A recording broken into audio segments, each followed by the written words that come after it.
من الشيطان الرجيم. بسم الله الرحمن الرحيم. إن الذين آمنوا والذين هادوا والنصارى والصابئين من آمن بالله واليوم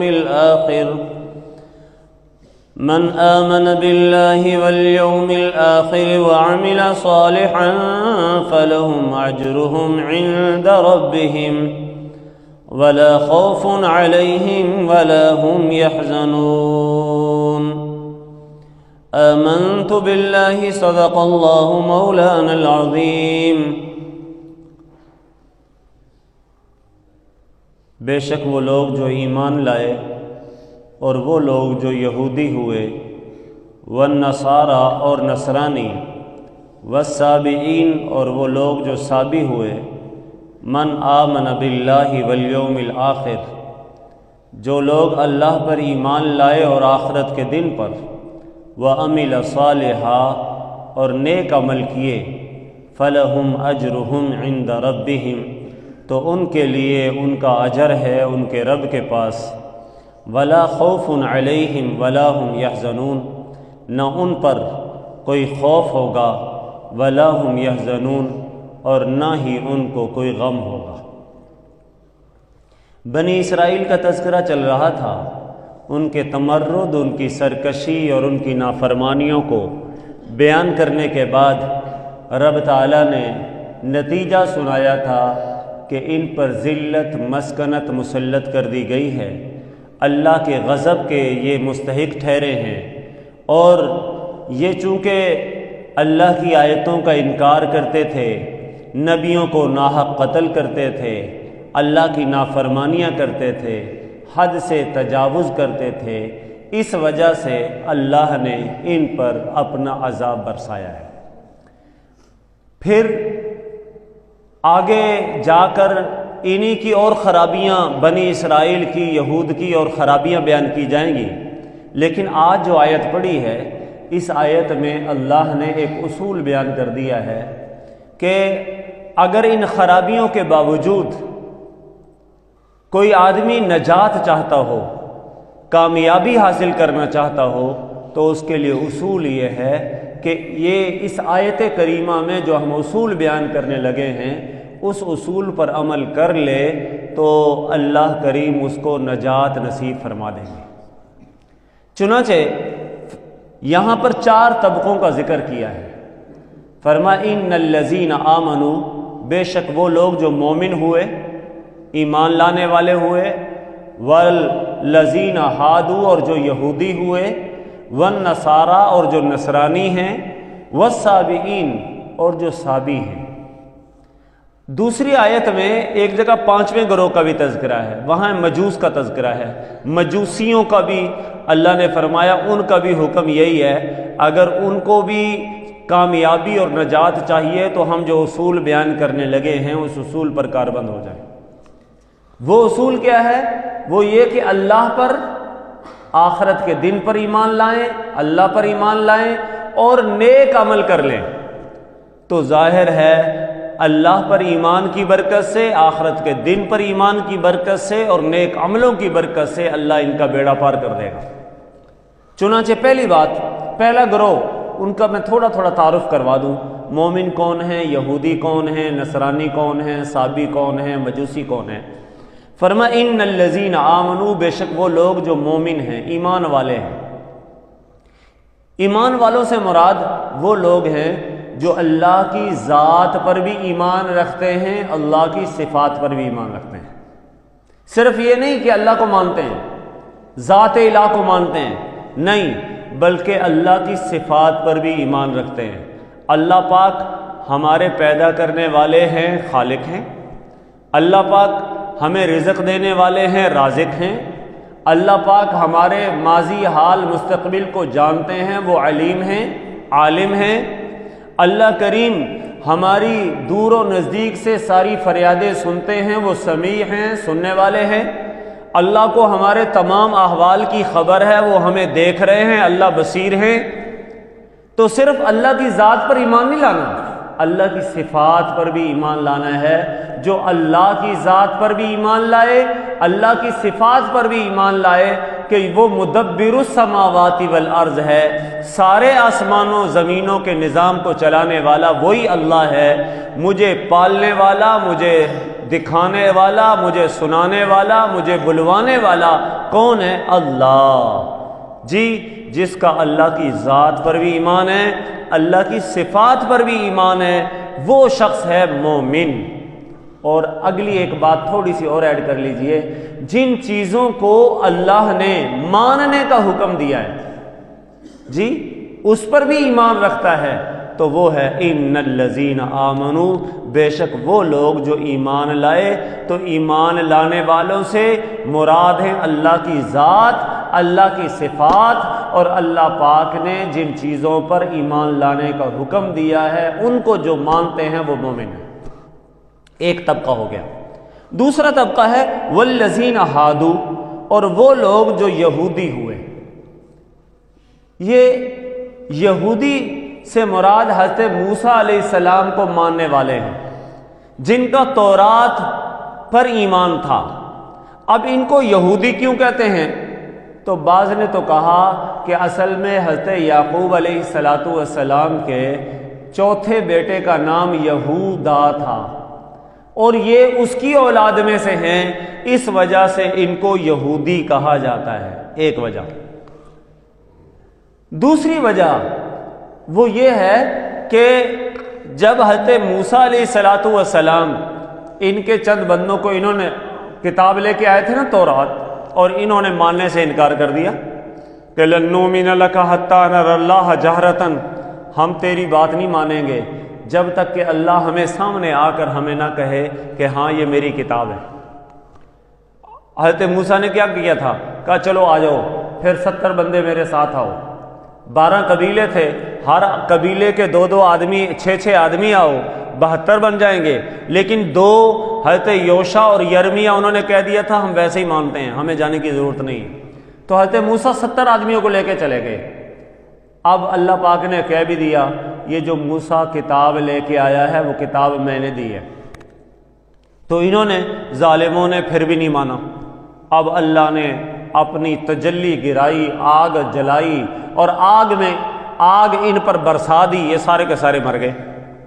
اب حضرت موسیٰ علیہ السلام کو تو لالے پڑ گئے، فکر پڑ گئی کہ میں قوم کے پاس جاؤں گا تو قوم کیا کہے گی، تو ہمارے بندے لے جا کے مروایا ہے جی۔ تو حضرت موسیٰ علیہ السلام نے اللہ کی بارگاہ میں فریاد کی، ربا ان کو واپس لوٹا دے جی۔ اللہ نے حضرت موسیٰ کی فریاد سنی، یہ زندہ ہو گئے۔ تو حضرت موسیٰ نے کہا تھا انا ہدنا الیک، اور ان یہودیوں کو بھی کہا تھا تم بھی کہو بے شک ہم ہدنا، ہادہ یہود، ہودن کا معنی ہوتا ہے رجوع کرنا، ہم اللہ کی طرف رجوع کرنے والے ہیں۔ تو چونکہ ان سب نے کہا تھا انا ہدنا الیک، اللہ ہم تیری طرف رجوع کر رہے ہیں، تو رجوع کرنے والے ہدنا انہوں نے خود بولا تھا، اور ہدنا کہنے والوں کو یہودی کہتے ہیں، اس لیے ان کو یہودی کہا جاتا ہے جی۔ اور ان بدماشوں کا جو عقیدہ تھا وہ بڑا خراب تھا، یہ باز نہیں آتے تھے۔ کبھی حضرت موسیٰ پر تہمت لگا دی، حضرت موسیٰ علیہ السلام کو کہتے تھے تم اپنے بھائی حضرت ہارون سے حسد کرتے ہو۔ ایک الزام یہ لگایا کہ تم نے اپنے بھائی ہارون کو تم نے قتل کیا ہے، حالانکہ حضرت موسیٰ کے تو کہنے پر اللہ نے حضرت ہارون کو نبوت عطا کی تھی جی۔ کہا اشرکہ فی امری، اے اللہ میری زبان میں لکنت ہے، ہوا افصح منی، یہ میرا بھائی ہارون مجھ سے زیادہ فصیح ہے، بولنے میں اچھا بولتا ہے، اے اللہ اس کو نبوت کے اندر میرا شریک کر دے، پارٹنر کر دے، اس کو بھی نبوت عطا کر دے جی۔ اور حضرت موسیٰ تو ادھر سفارشیں کر رہے ہیں، اور یہ ظالم الزام لگا رہے ہیں تم اپنے بھائی ہارون سے حسد کرتے ہو، تم نے اپنے بھائی ہارون کو قتل کروایا ہے جی۔ اچھا اسی پر بس نہیں، یہ ایسے ظالم تھے انہوں نے پہلے پیغمبروں کو بھی نہیں چھوڑا جی۔ حضرت ابراہیم علیہ السلام کے بارے میں طرح طرح کی باتیں کہہ دیں، حضرت داؤد علیہ السلام کے بارے میں کہا یہ داؤد نے نا، ان کا جو کمانڈر ان چیف تھا جی اوریا، اس کی بیوی کے ساتھ اس کے ناجائز تعلقات تھے، نعوذ باللہ من ذالک، نبی کے بارے میں یہ کہہ رہے ہیں۔ کہا اس کو اپنے کمانڈر ان چیف کو بارڈر پہ بھیج دیا بڑی دور، اور حضرت داؤد علیہ الصلوۃ والسلام کے جناب ان کے ساتھ ایسے تعلقات ہیں۔ ایسے بدماش قسم کے لوگ تھے یہ یہودی جی، وہ پروپیگنڈا اور الزام تراشی، طرح طرح کی بہتان بازی ان کے اندر حد درجے کو پہنچی ہوئی تھی جی۔ حضرت عیسیٰ علیہ السلام جو بعد میں آئے ہیں ان کو نہیں مانتے تھے، ان کے بارے میں نعوذ باللہ من ذالک یہ ان ظالموں نے ایسا کہا کہ یہ تو جی باپ کے بغیر ہیں جی، یہ مریم اچھے کریکٹر کی مالک نہیں ہے۔ ان یہودیوں نے حضرت عیسیٰ علیہ الصلوۃ والسلام پر برے برے الزامات لگائے۔ تو اللہ کہہ رہے ہیں والذین ہادوا، اور وہ لوگ جو یہودی ہوئے، اور یہودی میں صرف یہ نہیں ہے کہ نسلی طور پر یہودی جی، بلکہ اپنے ویژن کے اعتبار سے بھی یہودی ہیں جی۔ تو فرمایا جو لوگ مومن ہیں اور جو لوگ یہودی ہیں، آگے کا والنصارى، اور وہ لوگ جو نصرانی ہیں۔ نصارہ جمع ہے نصرانی کی، نصرانی کہتے ہیں ان لوگوں کو جو حضرت عیسیٰ علیہ الصلوۃ والسلام کو اپنا نبی مانتے ہیں۔ عیسائیوں کو عیسائی بھی کہتے ہیں، ان کو مسیحی بھی کہتے ہیں، ان کو نصرانی بھی کہتے ہیں، یہ تینوں نام نصارہ کے ہیں۔ اب ان کو نصارہ کیوں کہا جاتا ہے؟ بعض نے کہا حضرت عیسیٰ علیہ الصلوۃ والسلام جی جب اللہ کی وحدانیت اور توحید کی طرف بلاتے تھے تو قوم مخالفت کرتی تھی، یہودی مخالفت کرتے تھے، تو وہ کہتے تھے من انصاری الی اللہ، میرا کون مددگار ہے، میری نصرت کون کرنے والا ہے اللہ کے ہاں؟ تو یہ کہتے تھے نحن انصار اللہ، ہم آپ کے مددگار اور نصرت کرنے والے ہیں۔ چونکہ یہ کہتے تھے نصرت کا وعدہ کرتے تھے، اور نصرت کا وعدہ کرنے والوں کو انصار اور نصرانی کہا جاتا ہے، اس لیے ان کو نصرانی کہا جاتا تھا۔ بعض نے ایک اور وجہ بھی بیان کی ہے، بعض نے کہا ہے کہ حضرت عیسیٰ علیہ السلام اصل میں جس بستی میں رہتے تھے اس بستی کا نام تھا ناصرہ، اور ناصرہ کے رہنے والے کو نصرانی کہا جاتا ہے، اس وجہ سے ان کو نصرانی بھی کہا جاتا تھا۔ اور یہ عیسیٰ علیہ الصلوۃ والسلام کو ماننے والے تھے، عیسیٰ پر انجیل اتری تھی، انجیل کے ماننے والے تھے جی، لیکن ان لوگوں کے اندر بھی خرابیاں پیدا ہو گئیں۔ حضرت عیسیٰ تو پوری قوم کو اللہ کی توحید کی دعوت دیتے تھے کہ اللہ ایک ہے، اس کے سوا کوئی عبادت کے لائق نہیں جی۔ انی عبداللہ آتانی الکتاب وجعلنی نبیا، میں اللہ کا بندہ ہوں، اللہ کا غلام ہوں، حضرت عیسیٰ نے فرمایا تھا۔ اور ان ظالموں نے کیا کہنا شروع کر دیا؟ عیسیٰ ابن اللہ، عیسیٰ تو اللہ کا بیٹا ہے، نعوذ باللہ من ذالک، اس وجہ سے مشرک ہو گئے جی۔ بعض نے کہنا شروع کر دیا اللہ پاک حضرت عیسیٰ کے اندر حلول کر گیا ہے، جو اللہ ہے وہ عیسیٰ ہے، جو عیسیٰ ہے وہ اللہ ہے، نعوذ باللہ من ذالک۔ بعض نے کہنا شروع کر دیا ان اللہ ثالث ثلاثہ، اللہ تین میں سے ایک ہے، یا اللہ پاک اللہ ہے، یا عیسیٰ علیہ السلام اللہ ہیں جی، یا مریم اللہ ہیں، نعوذ باللہ من ذالک جی۔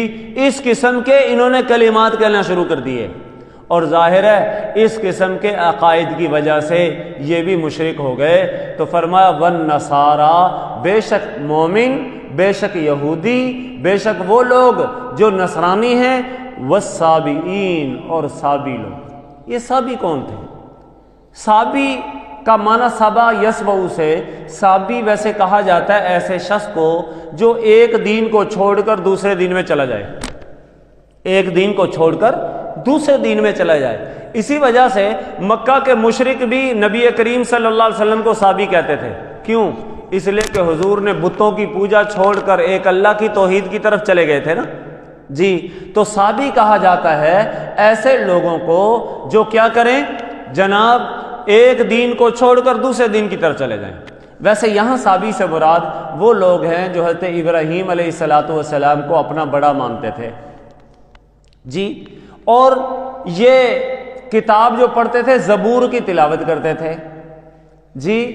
بنیادی طور پر اللہ کی ذات پر ایمان تھا، لیکن اس کے بعد انہوں نے بھی آگ کی پوجا شروع کر دی تھی بتوں ستاروں کو پوجنا شروع کر دیا تھا جی، ستاروں کو اپنا سارا کرتا دھرتا مانتے تھے، ان کے سامنے سجدہ ریز ہو جاتے تھے جی۔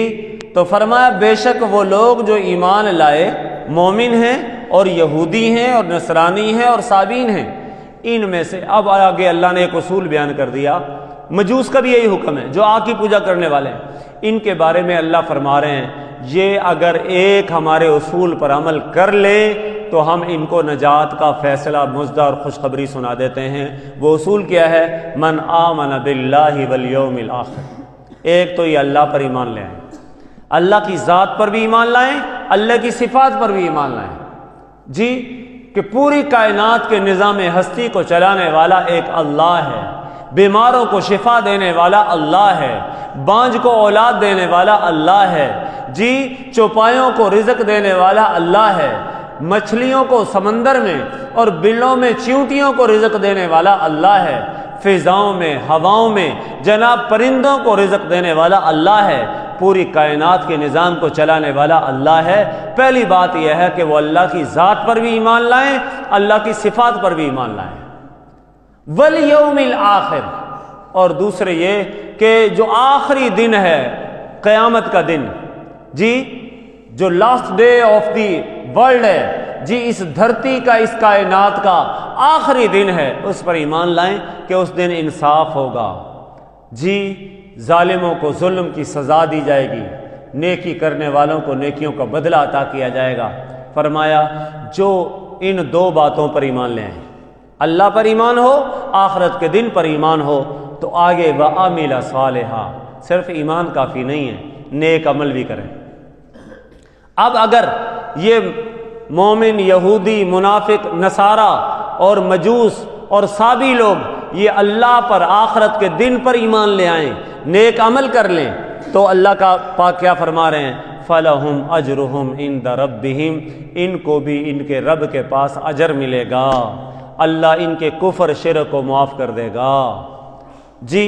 وَلَا خَوْفٌ عَلَيْهِمْ، اور ان پر مستقبل کا کوئی خوف نہیں ہوگا، آنے والے جو زمانے میں پیش آنے والی محشر قیامت کی سختیوں کا خوف نہیں ہوگا۔ وَلَا هُمْ يَحْزَنُونَ، اور گزشتہ زندگی پر ان کو افسوس نہیں ہوگا جی۔ تو اللہ نے دعوت دی ہے کہ آؤ، اگر کافروں اپنا کفر شرک تم سالہ سال اختیار کرتے رہے، اب بھی میری ذات صفات پر ایمان لے آؤ، آخرت کے دن کو مان لو، اللہ نے جن چیزوں کو حکم دیا ہے، نبی آخر الزمان کی ختم نبوت پر ایمان لے آؤ جی، اور فرشتوں، کتابوں، رسولوں پر ایمان لے آؤ، تو ظاہر ہے اب ہمیں تمہاری یہ دنیا برباد نہیں ہوگی، تمہیں تمہارے رب کے ہاں اجر اور ثواب ملے گا۔ تو آج بھی اگر کوئی نجات چاہتا ہے تو اللہ نے قرآن کریم میں یہود کو، نصارہ کو، پوری دنیا کے کافروں اور مشرکوں کو پیغام دعوت دیا ہے، دعوت ایمان دی ہے کہ آؤ، آج بھی تمہارے کفر اور شرک کو دھو سکتا ہوں۔ کیا؟ ایک تو نبی آخر الزمان پر ایمان لے آؤ، آخرت پر ایمان لے آؤ، قیامت پر ایمان لے آؤ، اللہ پر ایمان لے آؤ اور نیک عمل کر لو، اللہ کریم تمہارے گناہوں کو نیکیوں سے بدل دے گا۔